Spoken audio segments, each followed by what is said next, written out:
നമസ്കാരം. വളരെ വിഷമഘട്ടത്തിലും സന്തോഷത്തോടെ അതുപോലെ വളരെ റിലാക്സായി ഇരിക്കാൻ പറ്റുക എന്ന് പറയുന്നത് ഒരു സാധ്യമായിട്ടുള്ള കാര്യം ഒന്നായിരിക്കില്ല. പക്ഷേ അസാധ്യവുമല്ല, നമ്മൾ പരിശ്രമിച്ച് നടക്കുന്ന കാര്യമാണ്. എന്തുകൊണ്ടാണ് അങ്ങനെ ഇരിക്കണം എന്ന് പറയുന്നതെന്ന് വെച്ച് കഴിഞ്ഞാൽ, നമുക്ക് അനുകൂലമായ രീതിയിൽ പോസിറ്റീവായിട്ടുള്ള കാര്യങ്ങൾ നടക്കണം എന്നുണ്ടെങ്കിൽ വളരെ സന്തോഷത്തോടെയും വളരെയധികം റിലാക്സ്ഡ് ആയിട്ട് ഇരുന്നാൽ മാത്രമേ സാധിക്കുകയുള്ളൂ. സിംപ്ലി നമ്മുടെ ഉള്ളിൽ നിന്നും നമ്മൾ എന്ത് വൈബ്രേറ്റ് ചെയ്യുന്നോ അതാണ് അടുത്ത മൊമെൻറ്റുകളിൽ നടക്കാൻ വേണ്ടി പോകുന്ന കാര്യം. അതുകൊണ്ട് സന്തോഷത്തോടെയും റിലാക്സ് ആയിട്ട് ഇരിക്കാൻ നമ്മൾ പഠിക്കേണ്ടതുണ്ട്. നമ്മുടെ ബോഡി ഒരിക്കലും കള്ളം പറയില്ല. ബോഡി നെവർ ലൈസ് എന്ന് പറഞ്ഞത്. അപ്പോൾ നമ്മളുടെ ചലനങ്ങൾക്കനുസരിച്ച്, നമ്മളുടെ ഇമോഷൻസ് അനുസരിച്ച് നമ്മുടെ ബ്രെയിൻ അതുപോലുള്ള ഹോർമോണുകൾ ഓരോ നിമിഷത്തിലും പ്രൊഡ്യൂസ് ചെയ്തുകൊണ്ടിരിക്കുന്നുണ്ട്. നമ്മൾ വളരെ ടെൻസ്ഡ് ആയിരിക്കുമ്പോൾ പ്രൊഡ്യൂസ് ചെയ്യുന്ന ഹോർമോണുകൾ നമുക്ക് വളരെ അപകടകരമായി മാറും.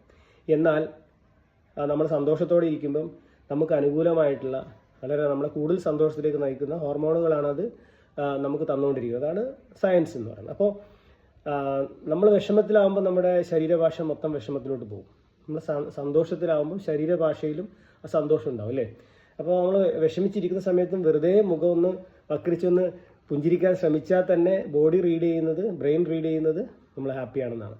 അപ്പോൾ ഇങ്ങനെ കോൺഷ്യസ് ആയി ബോധത്തോടു കൂടി പ്രശ്നങ്ങളൊക്കെ മറികടക്കണം എന്നുണ്ടെങ്കിൽ നമ്മളുടെ മൈൻഡ് മാറിയാലേ പറ്റൂ.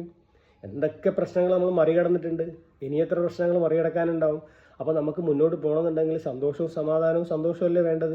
ജീവിതത്തിൽ മുന്നോട്ട് പോകണം, ജീവിതത്തിൽ മികച്ച നേട്ടങ്ങൾ വേണമെന്ന് ആഗ്രഹമുണ്ടെങ്കിൽ ഈ ദുഃഖിച്ചിരുന്നിട്ട് കാര്യമുണ്ടോ? അതുകൊണ്ട് സന്തോഷിക്കുക, മനസ്സിനെ ശാന്തമാക്കുക, വളരെ റിലാക്സ് ആവുക, ഹാപ്പി ആയിട്ടിരിക്കുക. കൊച്ചു കൊച്ചു കാര്യങ്ങൾ, പ്രസൻറ്റിലെ വലിയ കാര്യങ്ങളെക്കുറിച്ചും ചിന്തിക്കേണ്ട. കഴിഞ്ഞു പോയത് പോട്ട് ഇനി വരാൻ പോകുന്നതും എന്തോ ആവട്ടെ, അടുത്ത നിമിഷത്തിലുള്ള കാര്യങ്ങളിലേക്ക് ഒന്ന് ശ്രദ്ധ കൊണ്ടുവരിക. നമ്മളിപ്പോൾ ചെയ്യുന്ന കാര്യങ്ങളിൽ ശ്രദ്ധ കൊണ്ടുവരിക, അതിൽ സന്തോഷത്തോടെ ഇരിക്കുക. ചായ കുടിക്കുകയാണെങ്കിലും, മുഖം കഴുകുകയാണെങ്കിലും, അതുപോലെ നടക്കുകയാണെങ്കിലും ഇരിക്കുകയാണെങ്കിലൊക്കെ അതിലൊക്കെ ശ്രദ്ധിക്കുക. എങ്കിൽ മാത്രം ചെറിയ കാര്യങ്ങളിലൂടെ ഹാപ്പിനെസ് ബിൽഡ് ചെയ്ത് നിങ്ങൾ കൂടുതൽ സന്തോഷത്തിലും കൂടുതൽ വിജയത്തിലോട്ടും പോകാൻ അത് സാധിക്കും. അതുകൊണ്ട് കോൺഷ്യസ് ആവുക, ഹാപ്പി ആയിരിക്കാനും റിലാക്സ് ആയിരിക്കാനും. Good day.